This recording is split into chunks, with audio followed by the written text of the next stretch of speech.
శాంతి. మురళి తారీఖు ఫిబ్రవరి 12, 2026. సాకార్ బాబా గారి మధుర మహావాక్యాల సారాన్ని విందాం.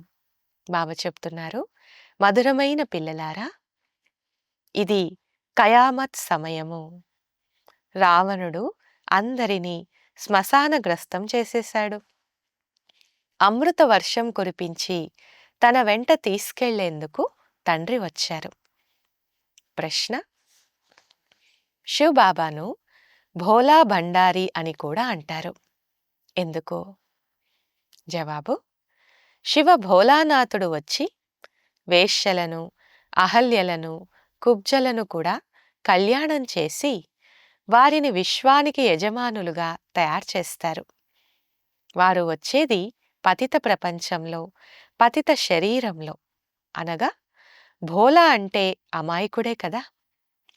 భోలా తండ్రి ఆదేశం ఏమనగా, మధురమైన పిల్లలు, ఇప్పుడు అమృతం త్రాగండి, వికారాలనే విషాన్ని వదిలేయండి.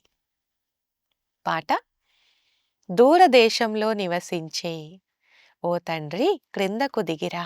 అచ్చా, మధురాతి మధురమైన అపురూపమైన పిల్లలకు మాతాపితా బాప్దాదాల ప్రియస్మృతులు మరియు గుడ్ మార్నింగ్.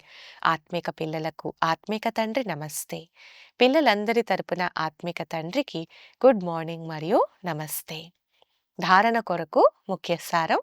మొదటి పాయింట్: ఈ చివరి జన్మలో విషాన్ని త్యాగం చేసి అమృతం తాగించాలి, పావనంగా అవ్వాలి. ముళ్లను పుష్పాలుగా చేసే సేవ చేయాలి. రెండవది, విష్ణువు కంఠహారంలో పూసగా అయ్యేందుకు తండ్రి స్మృతిలో ఉండాలి. పూర్తి సహాయకారులుగా అయ్యి తండ్రి సమానం దుఃఖహర్తలుగా అవ్వాలి. వరదానము: తమ అలౌకిక ఆత్మిక వృత్తి ద్వారా సర్వాత్మలపై ప్రభావం వేసే మాస్టర్ జ్ఞాన సూర్య భవ. వివరణ: ఎలాగైతే ఏదైనా ఆకర్షించే వస్తువు తన సమీపంగా ఉండేవారిని తన వైపుకు ఆకర్షిస్తుందో, అందరి అటెన్షన్ ఆ వస్తువుపైకి వెళ్తుందో, అలా ఎప్పుడైతే తమ వృత్తి అలౌకికంగా ఆత్మీయత గలదిగా అవుతుందో, అప్పుడు మీ ప్రభావం అనేక ఆత్మలపై స్వతహాగా పడుతుంది.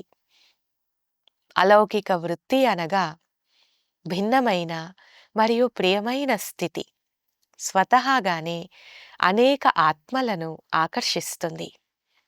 ఇటువంటి అలౌకిక శక్తిశాలి ఆత్మలు మాస్టర్ జ్ఞాన సూర్యునిగా అయ్యి తమ ప్రకాశాన్ని నలువైపులా వ్యాపింపచేయగలరు. స్లోగన్: సదా స్వమానమనే సీటుపై స్థితమై ఉంటే సర్వశక్తులు మీ ఆజ్ఞను అంగీకరిస్తూ ఉంటాయి. అవ్యక్త సూచన: ఏకత మరియు విశ్వాసం యొక్క విశేషత ద్వారా సఫలత సంపన్నంగా కండి.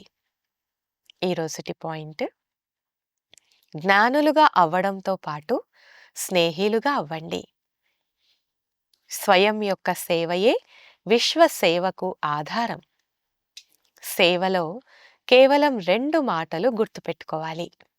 ఒకటి, నేను నిమిత్తం. రెండవది, నిరహంకారులుగా అవ్వాల్సిందే. దీని ద్వారా ఏకత యొక్క వాతావరణం తయారవుతుంది. ఒకరికొకరు సహయోగులుగా అవుతారు. నీది నాది, గౌరవ ప్రతిష్టలు, ఘర్షణ యొక్క భావనలు సమాప్తమైపోతాయి. అచ్చా, ఓం శాంతి.